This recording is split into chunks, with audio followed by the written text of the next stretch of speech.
Hello students, how are you all. I hope सभी अच्छे होंगे। तो आज मैंने क्लास 8th का साइंस का पेपर है कल, तो उसके ऊपर बच्चे कमेंट्स कर रहे थे कि थोड़ा मैम क्वेश्चंस को थोड़ा एक्सप्लेन करके बता दो। तो इसीलिए मैं ओवरऑल जो क्वेश्चन इंपॉर्टेंट्स हैं जितना हो सकता है उतना डिस्कस कर देती हूँ। कुछ बच्चे ने बोला था कि साइंस का जो आई है, आई का स्ट्रक्चर या उसके बारे में बता दो, कैसे ड्रा करनी है, क्या है। तो अब इतने शॉर्ट टाइम में बच्चा इतना कुछ हो नहीं सकता कि मैं सारा सिलेबस ही आपको बताऊं, लेकिन कुछ इंपॉर्टेंट चीज़ें हैं जो मैं डिस्कस कर देती हूँ आपके साथ।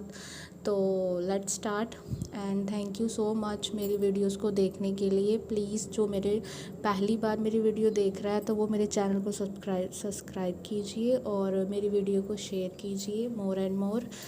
So let's start. तो आपने क्या करना है कि ये मॉडल पेपर है, तो इसमें जो जो क्वेश्चंस हैं वो आ सकते हैं आपको भी, और इवन कि आए भी हुए हैं।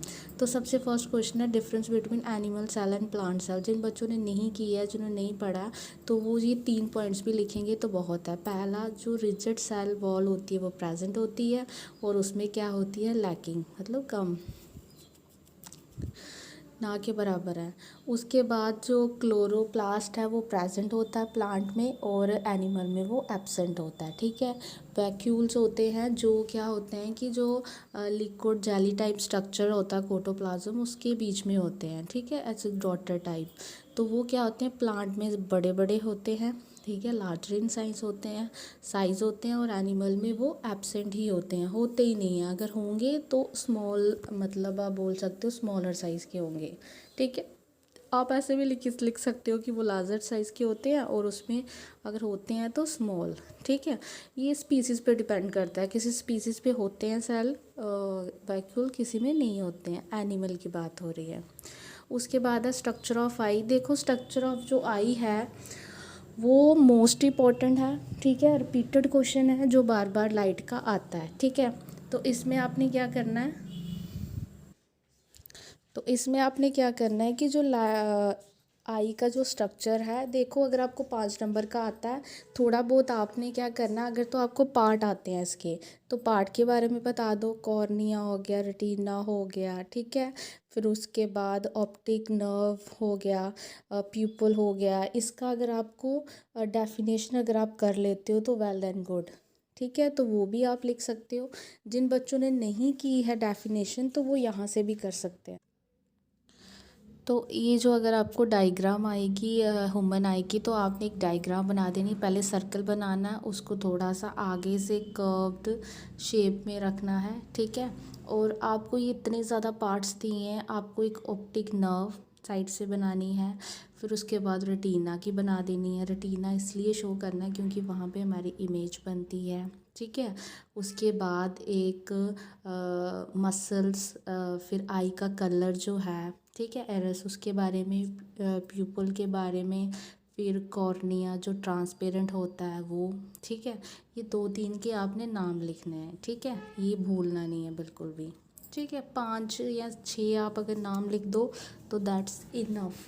ठीक है, और उसको आप, अगर आपको अलग से आपने डेफिनेशन की है तो वो लिख दो, वो सबसे बेस्ट है। ठीक है, एक एक लाइन की डेफिनेशन चाहे नेट से निकाल के जो इजी लगती है वो कर लो, तब भी आपको 5 मार्क्स पूरे मिलेंगे। ठीक है, नेक्स्ट है उसके बाद कि आप इसमें एयर पोल्यूशन क्या होता है। ठीक है, उसके काजेज़ क्या हैं। देखो, एयर पोल्यूशन क्या है, जो एयर है उसमें इम्प्योरिटीज़ ऐड हो जाना, स्मोक, डस्ट, पार्टिकल्स वगैरह। अब उसके काजेज़ क्या हैं, इंडस्ट्रियल इमिशन, जैसे इंडस्ट्रीज़ में कोई चीज़ बर्निंग हो रही है, उसका जो स्मोक निकल रही है। ठीक है, वो सारा क्या है, गाड़ियों का जो धुआं वगैरह है वो एयर में जा रहा है, तो पोल्यूशन हो रहा है एयर में। फिर उसके बाद इम्प्योर हो रही है एयर, फिर इंडस्ट्रीज़ में होता है, व्हीकल्स में हो गया, नेचुरल पोल्यूटेंट्स हो गए, जैसे फॉरेस्ट का वो जलाना, उसकी जो कार्बन मोनोऑक्साइड निकलती है, ठीक है, कार्बन निकलती है, वो सारी एयर में मिक्स होगी, तो एयर क्या होगी, इफ़ेक्टेड होगी उससे। फिर अदर एक्टिविटीज़ जो मैन करता है, जैसे फ्यूल हो गया, धुआं वगैरह, या डोमेस्टिक प्लास्टिक को हम बर्न कर रहे हैं। ठीक है, दिवाली के क्रैकर्स हो गई, ये चीज़ें, ये भी कहीं ना कहीं हमें क्या करता है, एयर पोल्यूशन में मतलब बढ़ाता है ये। ठीक है, फिर उसके बाद है how the sex of the baby is determined. कहता है कि जो बेबी होता है, एक नया बेबी जो पैदा होता है, उसका जो सेक्स जो मतलब वो लड़का होगा या लड़की होगी ये कैसे पता चलेगा। तो इसमें अगर तो बच्चों ने ये कर लिया क्वेश्चन तो अच्छी बात है, नहीं किया तो बस इतना थोड़ा बहुत ऐसे याद रखना कि हर एक जो ह्यूमन बीइंग होता है उसके 23 पेयर्स ऑफ क्रोमोसोम होते हैं न्यूक्लियस में, ठीक है, ऑफ देयर सेल। उसमें क्या होता है कि जो फीमेल होती है उसके पास एक्स एक्स जो है मतलब डबल एक्स सेक्स क्रोमोसोम्स होते हैं, और जो मैन होता है उसमें एक्स वाई होते हैं, ठीक है। तो जब उनकी पेयरिंग होती है, इसको इतना डिटेल में नहीं बताया, तो जब उनकी पेयरिंग होती है, देखो अगर एक मेल है एक फीमेल है तो जो उनका बच्चा होगा उसके अंदर जो करैक्टर होंगे वो उसकी मदर के भी आएंगे और उसके फादर के भी आएंगे। अब मदर के पास तो सिर्फ एक्स एक्स हैं, ठीक है, और जो फादर है उसके पास एक्स और वाई है। तो अगर तो मदर का एक्स और फादर का एक्स जॉइंट हुआ, ठीक है, तो वो लड़की हो जाएगी। क्यों? क्योंकि मदर के भी तो एक्स एक्स है। तो अगर फादर का एक्स और मदर का एक्स जॉइन हुआ तो वो गर्ल हो जाएगी। अगर फादर का वाई और मदर का एक्स जॉइंट हुआ तो लड़का हो जाएगा, क्योंकि फादर का एक्स और वाई है। क्लियर? यही जो इंग्लिश में लिखा है ये बताया गया है, ठीक है, क्लियर हो गया। यानी कि अगर पापा का एक्स और मदर का एक्स जॉइंट हुआ तो 2 एक्स बन गए, जब 2 एक्स बने तो वो लड़की होगी। अगर फादर का वाई जॉइंट हुआ और मदर का, क्योंकि मदर तो एक्स ही देगी सिर्फ, तो अगर फादर का वाई और मदर की एक्स जॉइन होगी तो लड़का होगा, ठीक है। तो यही इंग्लिश में लिखा गया है। क्लियर? उसके बाद है 3 मार्क्स का। देखो जो फ्रिक्शन चैप्टर है मैं बता देती हूँ, क्योंकि मतलब पेपर में आ सकता है फ्रिक्शन, ठीक है। तो फ्रिक्शन की आपने डेफिनेशन कर लेनी है, ठीक है। उसका काज, जैसे ये जो फर्स्ट क्वेश्चन है, जो क्वेश्चन थर्ड है, ये बार बार पेपर में आता है, ठीक है। इस क्वेश्चन को कर लेना फ्रिक्शन का।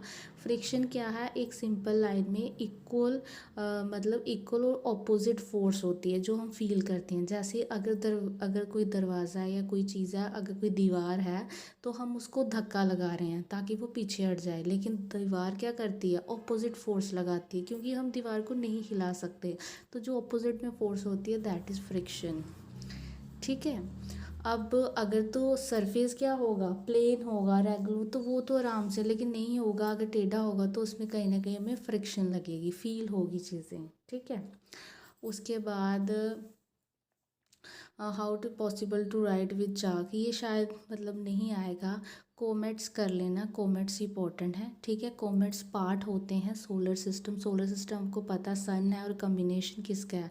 प्लैनेट्स का है, ठीक है। It appear with light head and long tail, ठीक है। The length of the tail grow in size approach, मतलब सन के जो होती हैं उस पे होती हैं और डायरेक्टेड टू वर्ड सन के ही होते हैं। कोमेट्स आर डाइंग, एक स्टार की तरह होती हैं, which have lost the original orbit due to the industry. इसका कोई ओरिजिन नहीं होता, अगर ये इफेक्टेड होंगी किसी चीज़ से तो ये इनका जो ऑर्बिट है वो थोड़ा सा आगे पीछे हो जाता है, ठीक है। उसके बाद फंक्शन क्या है सेल मेम्ब्रेन के, ये मोस्ट इम्पॉर्टेंट है, ये आता है क्वेश्चन बार बार। जो सेल मेम्ब्रेन है वो क्या करता है? इनक्लोज करता है अदर कंपोनेंट्स के सेल को। सेल मेम्ब्रेन सेपरेट करता है एक सेल को दूसरे सेल से। फिर वो क्या करता है? Second B part, this membrane separate the inside, मतलब क्या होता है जैसे न्यूक्लियस है और उसके बाकी वाली जो सराउंडिंग है उससे थोड़ा सेपरेट करता है, ठीक है। या एक सेल को दूसरे सेल से, क्योंकि उसकी एक लेयर उसको प्रोटेक्ट करती है ताकि बाहर की चीज़ अंदर ना जा सके, अंदर की बाहर ना जा सके, ठीक है। अच्छा, उसके बाद सेल मेम्ब्रेन जो पोर्स होता है अलो करता है movement substance material both inward outward, मतलब अगर वो अलो करेगा तो अंदर भी आ सकते हैं बाहर भी जा सकते हैं। क्लियर? उसके बाद है very short answer type question, इसमें मेट्रॉइड्स इंपॉर्टेंट है, ठीक है। ये एक बिग पीस ऑफ रॉक्स होते मटेरियल होते हैं which do not burn completely, जो जलते नहीं हैं in the atmosphere of earth fall on its surface, these are meteoroids, ठीक है।